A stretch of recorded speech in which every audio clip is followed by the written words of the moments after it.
Bonjour à tous, aujourd'hui on se retrouve pour, alors, tout d'abord à l'occasion de l'ICC 2022 pour la présentation du module 3D Engine ainsi que de son intégration continue à l'aide de la SDK Émission. Alors tout d'abord je vais commencer par me présenter, je m'appelle Enzo Sagnolonge et je travaille chez Axon.io en tant que lead développeur, donc je suis chargé du développement de modules améliorant l'exploitation d'émissions. On va commencer par la présentation du plan. Sur 45 minutes, nous allons commencer par déjà expliquer ce qu'est la SDK, puis ce qu'est le module 3D Engine, et ensuite comment l'intégrer dans une application, ainsi que comment l'améliorer au fur et à mesure de notre intégration. Alors, pour commencer, la SDK, c'est un ensemble de librairies de code en fait mis à disposition, dans notre cas, par Inductive Automation, dans le but de créer des extensions de développement permettant l'amélioration de l'exploitation d'émissions. Typiquement, ça permet de créer ce qu'on appelle sous émission des modules qui sont exploitables et utilisables par tout le monde, sachant que la SDK est gratuite et exploitable aussi par tout le monde. Vous pouvez la retrouver sur Internet. Donc ici, je vais commencer le broadcast de mon écran. Nous allons regarder ça ensemble. Donc ici, si je marque SDK Ignition sur Google, on peut tomber sur le premier lien qui nous emmène vers une documentation en ligne de cette SDK qui permet de vous guider dans vos premiers pas d'implémentation de modules. Donc ici, c'est une SDK qui est en Java et vous avez plusieurs outils. Typiquement, ici, on a un lien vers leur page GitHub qui met à disposition des modules, des exemples de modules d'implémentation déjà faits et configurés pour apprendre en fait à manipuler les différentes classes disponibles dans la SDK. Vous avez aussi un lien vers la Javadoc. Donc en gros, ça permet de récupérer une description de l'ensemble des classes exposées par la SDK, à savoir qu'en plus d'avoir ces descriptions ici, donc qui est celle de la SDK pour notre développement de module, vous allez aussi pouvoir l'exploiter depuis vos scripts Jython, donc depuis le développement interne à un designer, par exemple. Par exemple, je vais vous montrer Gateway Context, qui est une classe qui permet de récupérer contexte, des informations relatives à la gateway et surtout de récupérer les managers qui permettent de manipuler les informations relatives à une mission telles que du tag manager, les bases de données manager et tout ce genre de choses. On va pas rentrer plus dans les détails sur ce sujet-là. Je vais commencer maintenant à expliquer ce qu'est le module 3D Engine. Alors, le module 3D Engine, c'est ni plus ni moins un module qui permet d'intégrer la modélisation 3D de fichiers 3D dans Ignition, dans l'exploitation d'Ignition. Donc, alors non, c'est pas celui-ci que je voulais de lien. Hop, ici. On va regarder, on a une vidéo de démonstration sur notre chaîne YouTube. Donc ici, voilà, on a mis en exploitation un fichier 3D qui permet donc déjà de le visualiser, de se déplacer dedans, mais aussi de relier des informations de vos automates directement dans votre modèle 3D. On peut aussi venir interagir avec les éléments pour les rendre invisibles, pour leur changer la couleur, ce qui permet aussi de faire des animations sur des sur des déclenchements d'alarme, par exemple. Vous avez la documentation en ligne disponible sur notre site web, sur lequel vous pouvez le télécharger et l'essayer gratuitement pendant 2 heures. Toutes les explications pour le mettre en place dans vos projets. Donc ici, on ne va pas plus regarder et lire la documentation ensemble, puisqu'on va faire un exemple d'implémentation dans un projet déjà existant.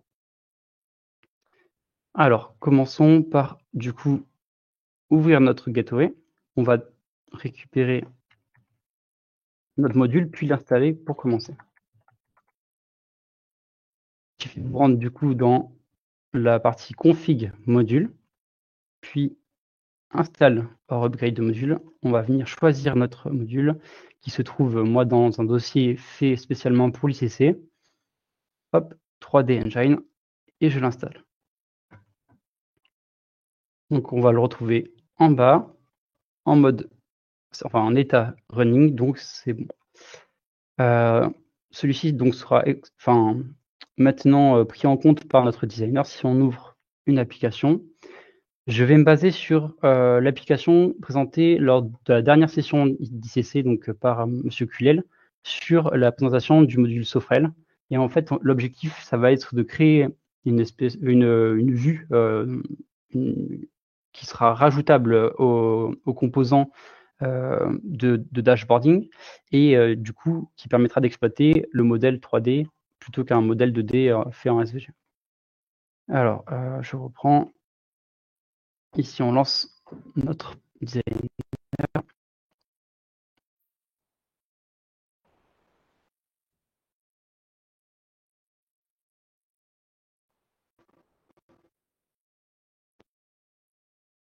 Admin. Tac. Ici, on va récupérer donc le projet, mon projet Sofrel.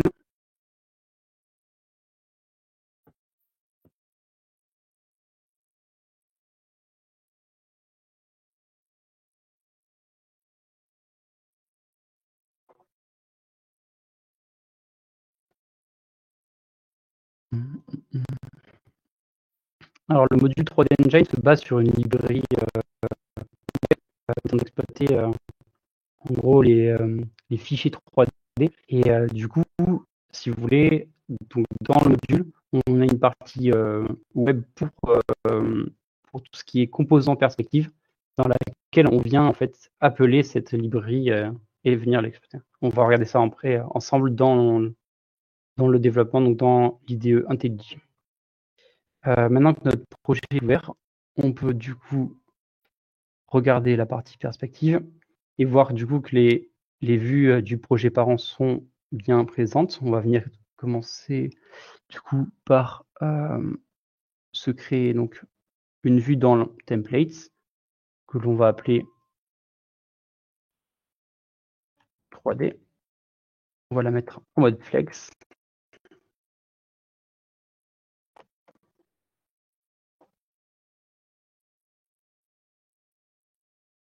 Voilà. Parce que de toute façon, elle sera en mode flex, donc elle prendra la place qu'on lui attribuera sur notre dashboard. Maintenant, si on recherche dans l'ensemble des composants perspective, nous retrouvons du coup notre composant 3D Engine qui est assimilé à notre module. Je viens le glisser sur la vue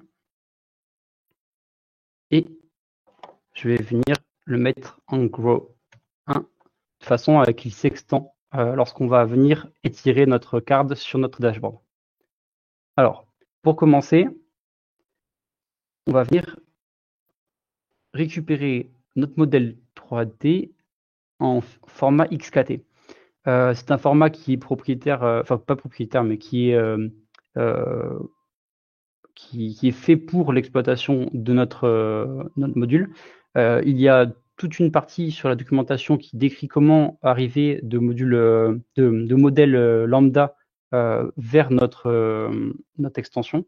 En fait, si vous voulez, les différents types de produits qu'on peut retrouver sur le marché, donc d'outils de modélisation 3D, n'ont pas tous les mêmes normes et du coup, notre extension .xkt permet en fait de garder, de traduire toutes ces features de façon à avoir une norme unique sur notre développement. Alors, hop, on va venir dans 2022. Ici, j'ai mon fichier 3D. Je vais me placer dans le dossier de ma gateway. Au niveau du web server, web apps, je vais venir ici créer un nouveau dossier modèle.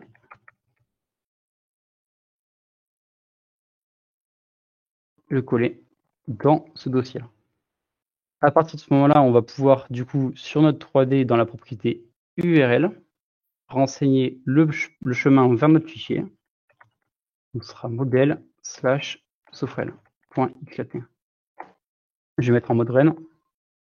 Alors, il me semble que je me suis trompé ici. Il faut mettre le dossier modèle sur le main, dans le dossier main. Et ici, on devrait être un peu mieux. Voilà. Donc là, on s'aperçoit que notre fichier a été chargé dans notre vue et on peut y retrouver du coup l'interface permettant de répertorier l'intégralité des composants 3D dans ce modèle. La première chose qu'on va faire, c'est qu'on va rajouter donc cette carte dans notre dashboard vu précédemment. Je vais peut-être l'ouvrir comme ça pour rappeler à quoi il ressemble. On va se mettre dans Home, on va venir au niveau Perspective Session Launcher et on va lancer l'application. Continuer. Hop là. Donc pour rappel, le synoptique fait par Monsieur qui l'a lu précédemment ressemblait à ça et nous, notre objectif, ça va être donc de créer une nouvelle carte dans cette vue-là pour pouvoir exploiter le modèle 3D. Hop.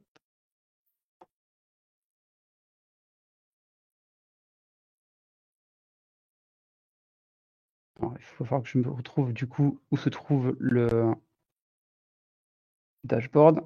Je pense que ça va être celui-ci. Source. Vue.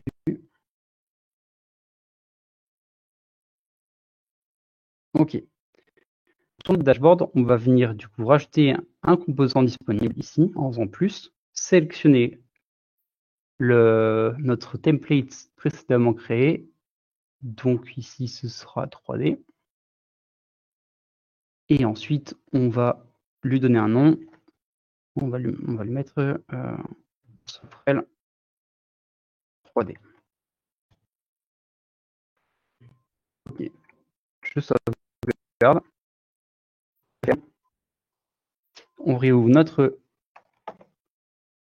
graphique. On va créer un nouveau graphique pour l'occasion.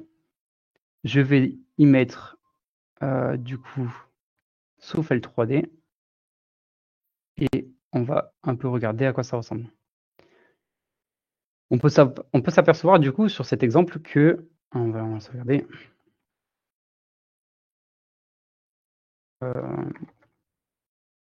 Vue 3D Engine. 3D. Tac, et on va mettre du coup le synoptique de cuve pour avoir l'exemple en 2D à côté. Je vais le sauvegarder. Voilà. Ce que je voulais vous montrer, c'est que maintenant, du coup, qu'on a rajouté cette garde d'exploitation, l'interface, on peut s'apercevoir que l'interface gêne la lisibilité du modèle 3D et que du coup, c'est pas très agréable. L'idée maintenant, ça va être d'avec vous voir comment dans le module, on peut rajouter une propriété sur le composant permettant de cacher l'interface et du coup qui améliorera la lisibilité. Donc maintenant, on va se retrouver donc dans notre projet en Java. Je vais vous présenter l'architecture du projet, sachant qu'elle va différer en fonction du type de projet que vous allez réaliser. On va parler de scope selon les features voulant être intégrées. Par exemple, on commence. Donc ici, c'était notre dossier projet. Dedans, on y retrouve un scope common qui en fait répertorie l'ensemble de mes classes communes que je vais venir appeler et utiliser dans les différents autres scopes. Ça, en fait, c'est votre librairie de scripts globaux, on va dire. Ici, c'est le scope designer. Donc, en gros, c'est là où on va faire les appels vers les classes SDK Ignition et les implémentations nécessaires pour que ce soit exploitable au niveau du designer. Et ici, c'est le scope gateway. Donc, c'est la même chose. C'est tout ce qui va être implémentation de fonctionnalités sur le scope gateway. Donc, par exemple, pour les pages gateway, pour les fonctions qui ont besoin d'être exécutées au niveau gateway. Et typiquement dans notre projet, on a un dernier scope qui est le scope web, qui permet de l'intégration de composants perspectives. Donc le scope gateway, lui, va permettre de faire l'interfaçage avec notre composant, donc entre le client et le serveur. C'est pour ça qu'on en a besoin aujourd'hui. Et le designer, c'est pour la manipulation et la création des vues lorsqu'on sommes dans le designer. Pour commencer, chacun de mes composants dans mon module sont déclarés au niveau du command. Donc on va venir regarder ça ensemble. Ici, nous avons un composant qui s'appelle Engine 3D, dans laquelle on peut regarder ici toute une implémentation qui permet en fait de définir les différentes comment ça s'appelle, propriétés liées à ce composant. Ici, par exemple, nous avons schéma. Schéma qui est un JSON schéma qui lui permet de définir la structure de ses propriétés. Si on regarde plus haut, on peut s'apercevoir qu'il est stocké dans les ressources ici au niveau engine3d.props.json. Si nous regardons donc dans notre dossier ressources, on y retrouve ce fameux fichier JSON qui définit la configuration des propriétés. Notre but ici, ça va être donc de rajouter une nouvelle propriété du même type que l'URL. On va la copier puis la coller. Je vais la changer parce que ce n'est plus URL mais ce sera hide interface. Elle sera de type booléenne. Nous n'allons pas mettre de description et par défaut, on mettra à false pour que l'interface soit visible. Donc, de ce côté-là, nous n'avons que ça à faire. Maintenant, on va venir dans le scope web afin de récupérer déjà dans le composant cette propriété et de l'exploiter en fonction de son utilisation et de son changement de valeur.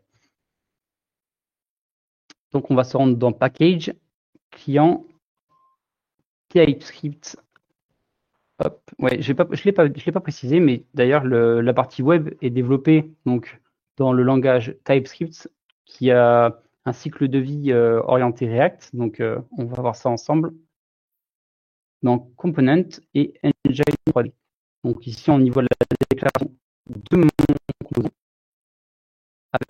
qui extend des classes de la SDK permettant du coup de l'intégrer dans Perspective. Donc il y a plein de classes qui sont liées à React et qui permettent du coup l'exploitation. Typiquement, il y a un système de cycle de vie pour pouvoir venir interagir avec le composant avant qu'il se monte, au moment au moment où il se monte, puis au moment du rendu, après le rendu et au moment où il se démonte. Ça va venir permettre du coup aux développeurs de gérer tous les cas d'utilisation lors de son développement. On va voir ça ensemble. Il y a aussi des définitions des propriétés d'entrée et de sortie. Alors typiquement, nous ici, on va devoir renseigner dans les propriétés notre nouvelle propriété qui sera hide interface.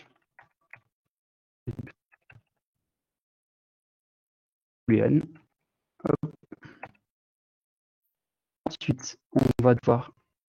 Alors, je vais récupérer ça.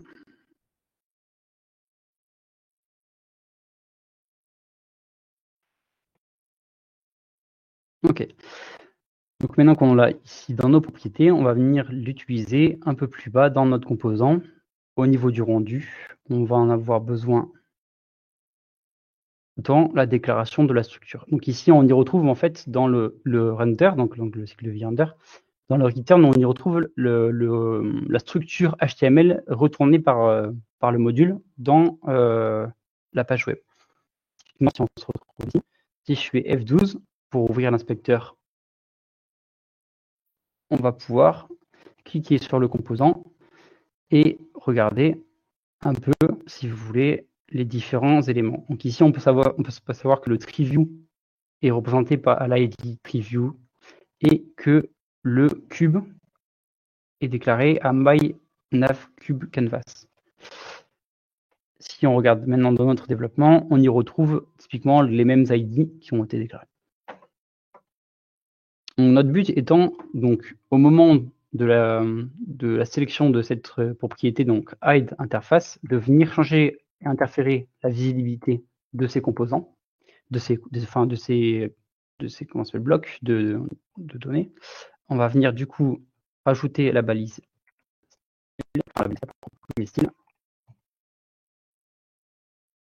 Pas de S ici.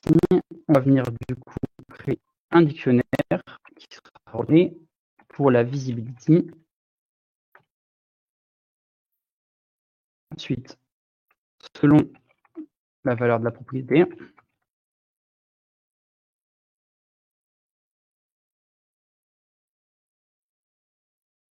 on va venir du coup envoyer. Donc si c'est true, ce sera hidden pour cacher l'interface. Sinon, ce sera visible. Donc ici, en fait, on vient renseigner du CSS dans le composant. Maintenant que ça c'est fait pour le canvas, alors il doit me manquer. Qu'est-ce qu'il nous raconte?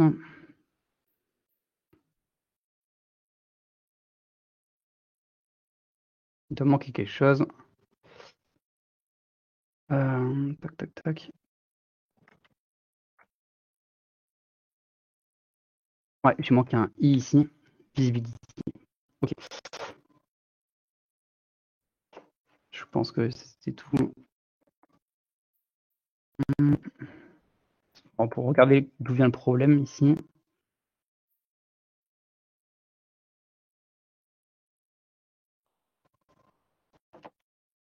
Ok, en fait là, c'est indiqué qu'il attend un string et qu'il connaît pas visibility et j'ai pas mis style, j'ai mis style. Ok. Voilà, maintenant donc notre composant accepte notre nouvelle propriété. On va venir la dupliquer sur notre deuxième structure, donc sur le navcube, pour qu'on y retrouve la même fonctionnalité. Alors, ce que vous savez pas vous, c'est qu'en plus de ça, il va falloir que pour le cube, je le déclare son état au début, donc dans le scope will and mount, non, il me semble, et enfin c'est au moment de sa déclaration. Donc, on va regarder ça ensemble. Pour le retrouver, je vais du coup récupérer l'ID du cube, faire un CTRL F, et on va retrouver ici, voilà, on crée le cube, et je vais venir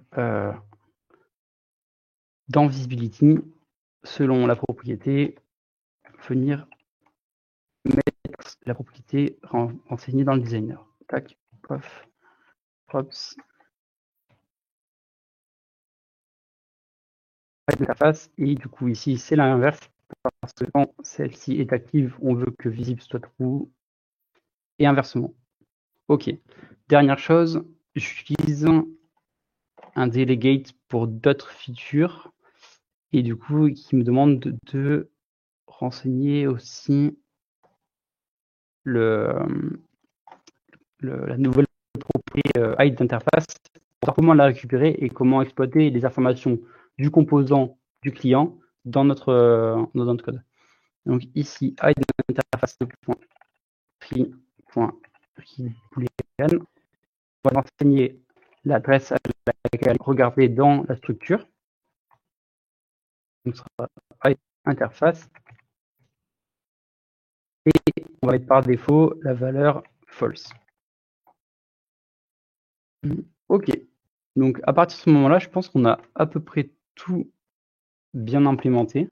On va pouvoir regarder. Donc dans les problèmes, on n'a plus rien d'indiqué de gênant. Je vais venir maintenant compiler mon module. Donc là, je fais la compilation de la partie web.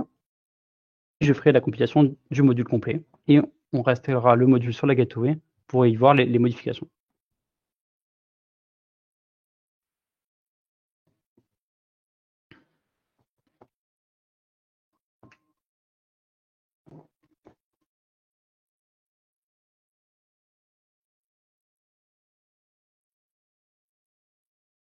Voilà, la compilation de la partie web prend un peu plus de temps que celle du module complet.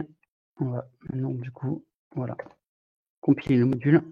Vous pouvez d'ailleurs retrouver, si vous utilisez IntelliJ, les mêmes lignes de commande directement dans l'interface au niveau de Gradle. Parce qu'ici, c'était un projet fait sous l'architecture de Gradle. Mais vous avez aussi la même chose avec Maven pour le développement Nichon. Ok, donc là, on est bon à se rendre du coup ici. Je vais sauvegarder mon application sur mon designer parce qu'il va, au moment de l'installation du module, on va le faire probablement avant qu'il le fasse en panique. Paf, je vais dans config, je vais devoir me reloguer. au niveau des modules, et on va refaire la même manipulation que tout à l'heure. Installe, et on va installer le nouveau module. Donc ce sera dans ICC, pardon, module, build, 3D Engine. Installe. Hop. On regarde si tout se passe bien. Le module est bien en mode running, donc on peut relancer le designer.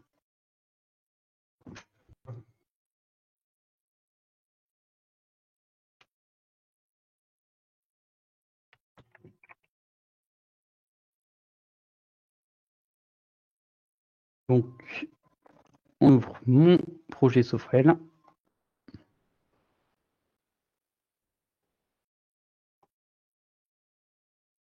Puis la vue 3D.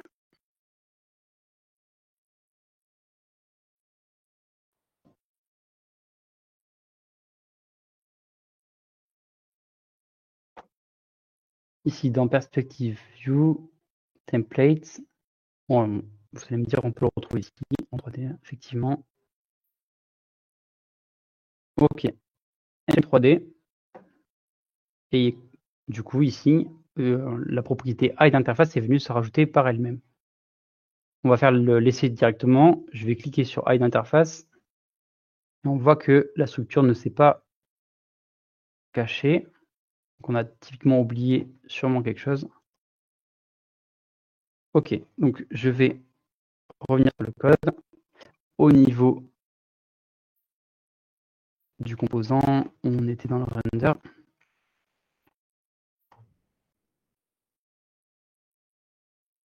J'ai mis, ouais, effectivement, je ne me suis pas mis sur les bonnes choses. J'ai caché le canvas et pas le zoom.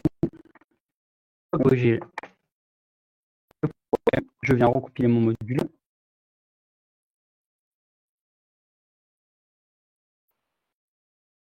Donc ici, je vais cocher, on va je vais fermer l'application. Et alors là, j'ai fait de laisser l'interface à true, j'ai sauvegardé. Comme ça, au lieu de relancer le designer, on va juste lancer l'exploitation de l'application et on verra si cela a fonctionné directement dans le dashboard de notre projet.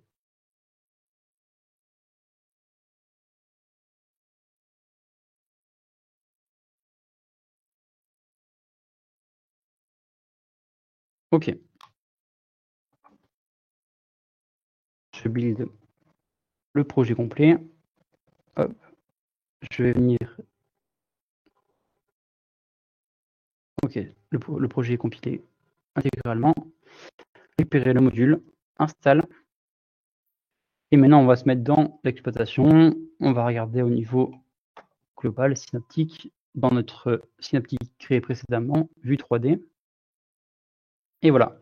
Donc notre vue maintenant est beaucoup plus visible, plus agréable à manipuler. On va venir relancer le designer pour venir configurer maintenant la vue en fonction de certaines informations provenant des différents maths que nous avons à disposition.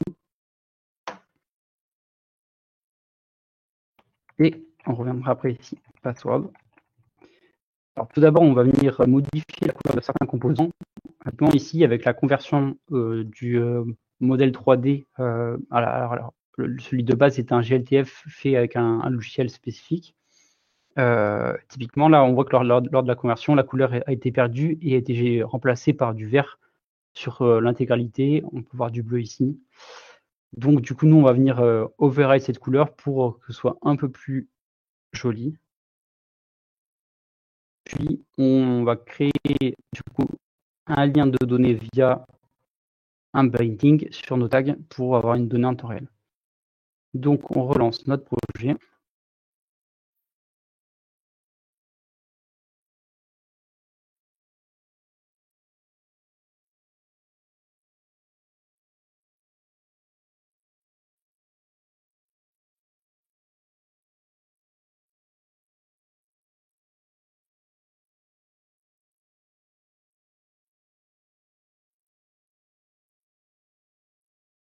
Ok. Alors, revenons sur la carte 3D. on va se mettre en mode exploitation et je vais vous montrer comment maintenant exploiter le composant Engine 3D. Je me mets en mode F5. On va venir décocher AIDE interface pour manipuler plus facilement et configurer la vue. Je vais même agrandir la vue le temps de la configuration. Donc la configuration, elle se fait donc dans le designer et du coup, elle n'aura pas à être reproduite dans l'application, dans l'exploitation. Alors, hop, on se met à ce niveau-là. Ici, vous voyez donc les configurations définies. Nous n'avons actuellement aucune configuration. Comme je vous ai dit, on va venir changer d'abord la couleur de l'eau. Donc, je vais venir cliquer sur l'eau. Je vais faire Add Entity to Model. L'entité sera ajoutée dans notre modèle de configuration sous l'ID eau qui est ici. On va venir changer la couleur. Alors, on va ouvrir un outil de couleur. On va se mettre sur un bleu clair. On récupère l'hexadécimal. On va le renseigner ici. Et maintenant, si je unselect, on s'aperçoit que la couleur de l'eau est plus agréable quand même. Ok, maintenant qu'on a ça, notre modèle est exploitable. On va venir créer les links de données. Donc on va regarder dans Sofrel, Sofrel S4TH, il me semble qu'on a une information qui fluctue au niveau de la sonde température extérieure. Je vais venir la regarder. Elle se trouve ici. Donc on va définir qu'en gros, c'est ce petit boîtier qui permet de récupérer la température extérieure. Il me semble que le boîtier, il se trouve sous le coffret. On peut cliquer dessus. On va venir ici. On va ajouter l'entité au modèle. On va ensuite venir créer une annotation en faisant clic droit, add annotation. Add annotation. Elle est venue se créer automatiquement dans notre arborescence du composant avec sa position world pose qui correspond en fait à la position de la caméra ainsi que l'angle sur lequel elle regarde. Il me semble que c'est ça. Ensuite, vous voyez qu'on peut on peut la styliser avec le style qui est la propriété typique de Ignition qu'on retrouve dans les autres configurations des autres composants. Ici, nous, on va venir binder notre value.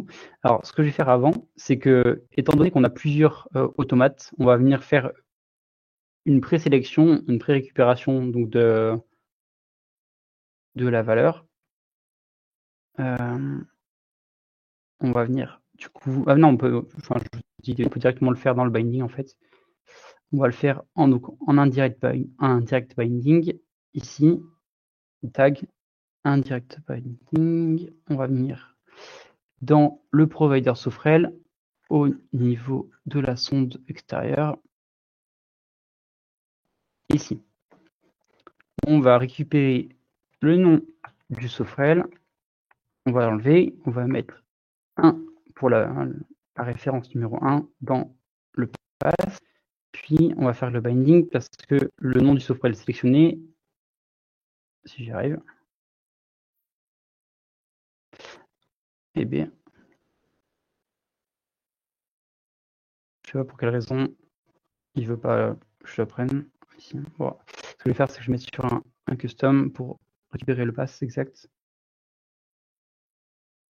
Donc, dans la session, normalement, nous avons actual PL selected. Hop, je récupère le pass. Je le colle ici. Je raconte. Ok, là, il n'y en a aucun actuellement de sélectionné. Du coup, j'imagine qu'il doit remonter une erreur. Ok, je vais faire OK. Ici, on a une erreur sur le designer. Je vais venir sauvegarder et voir dans l'exploitation si maintenant ça fonctionne.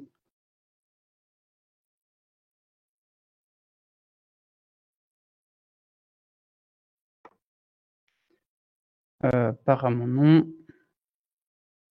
Est-ce que en changeant, ça va marcher?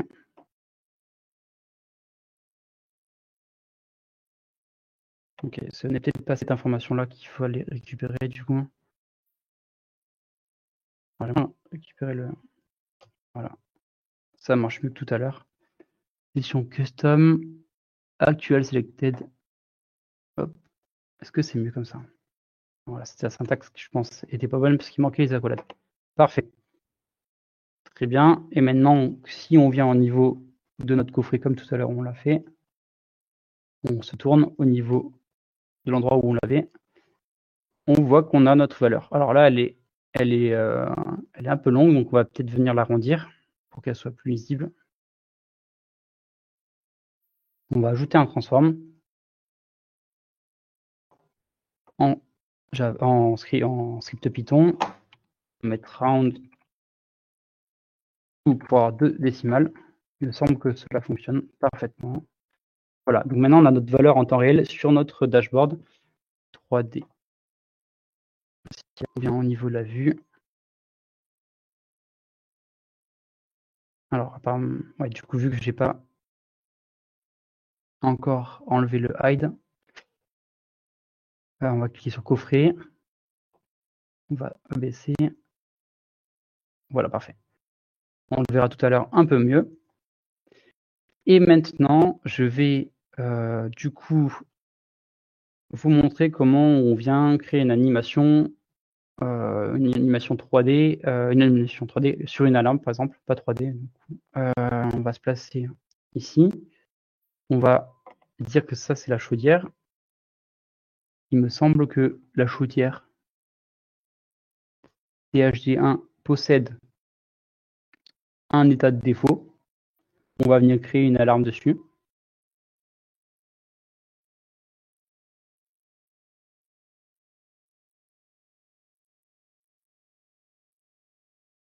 Quand elle sera équal à 1, elle sera active. Ceci va nous permettre en fait de changer la couleur de la chaudière quand elle sera en défaut. Donc ici, on va venir ajouter la chaudière dans notre modèle. On le retrouve ici. Donc là, il est sous le nom puis. On va bind la color. Alors, moi, je veux que mon tag clignote. Alors, je vais vous montrer ici. Vous pouvez dans les tags créer un tag blink color, qui est une couleur qui alterne entre rien et rouge, par exemple. Alors ça, je l'ai préparé ici. Je vais venir en faire un copier-coller. Donc c'est une expression de type string. Et on va venir remplir l'expression. Ok, donc on récupère la seconde et une seconde sur 2. En fonction de celle-ci, on affiche rouge ou rien du tout. Apply, ok. Maintenant, on a notre tag qui clignote. Et dans notre structure, on va changer la couleur. On va se mettre... du coup, je vais d'abord créer un custom ici, qui sera alarme hier, avec un indirect tag sur cette information-là. Je fais ça de façon à ce que ce soit compatible aussi avec les autres types de Sofrel. Alors, CHD1 défaut chaudière, ici. Je n'ai pas tout pris. Je déplie. Normalement, on y retrouve les alarmes, l'alarme en question configurée et son état is active. Ensuite, on va venir enlever ça, qui est le nom. On va faire l'indirection 1, tac.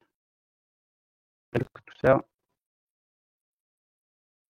Alors, je sais pas pourquoi il veut pas qu'on récupère, ça bug un peu. On va venir sur le coffret au niveau de la notation, récupérer la même information, copier, coller, il manque la collade. Ok, ici on a notre valeur en local, et maintenant je vais binder la color en expression sur notre custom local, et on va faire une condition, si chaudière est à true, alors on va venir lire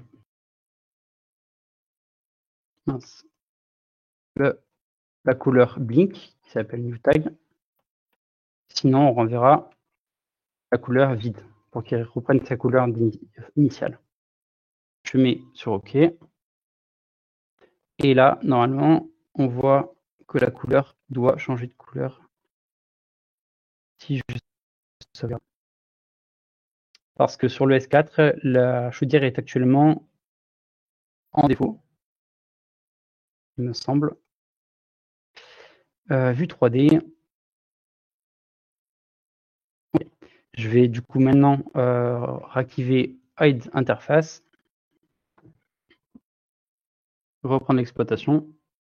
Donc on voit que du coup l'alarme est à true et du coup que l'élément concerné clignote et indique du coup à l'opérateur ou à l'utilisateur que c'est en défaut. Il me semble que je peux désélectionner le défaut sur le switch derrière moi et du coup l'équipement arrête de clignoter en temps réel. Voilà pour cet exemple. Je vais vous donner des axes d'exploitation qu'on n'aura pas le temps de développer dans cette présentation.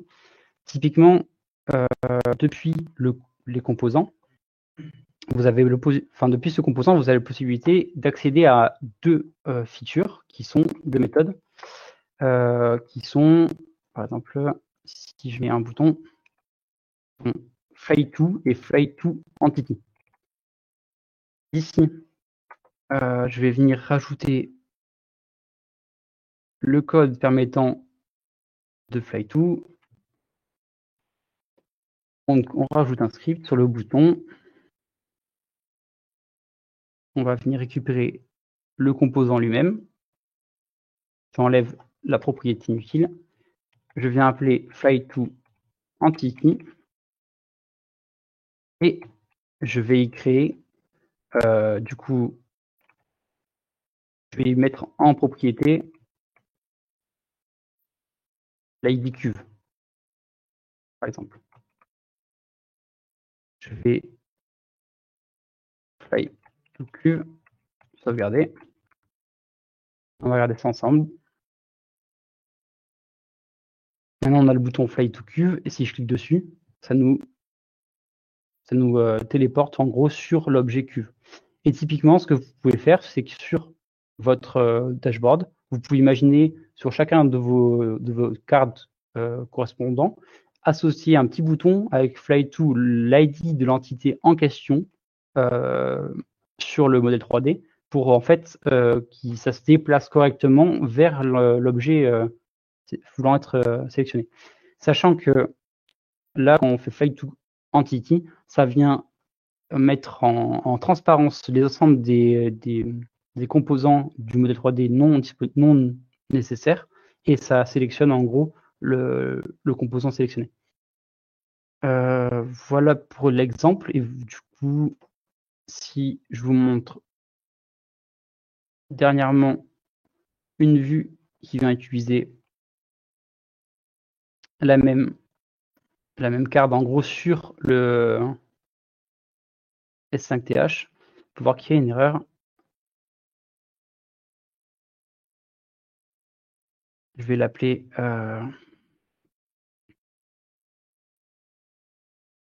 pourquoi, on va regarder ça ensemble.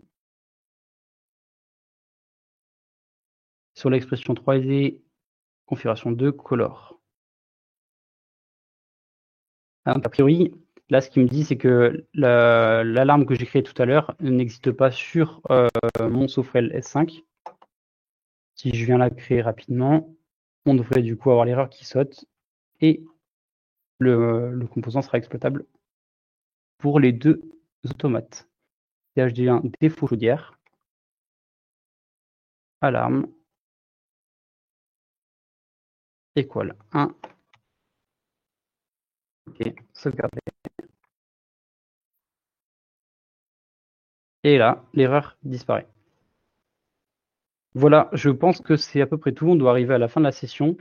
Il reste plein de features potentiellement implémentables sur ce module. Donc, vous avez de quoi vous amuser et vraiment agrémenter l'utilisation et l'exploitation de vos dashboards dans vos applications.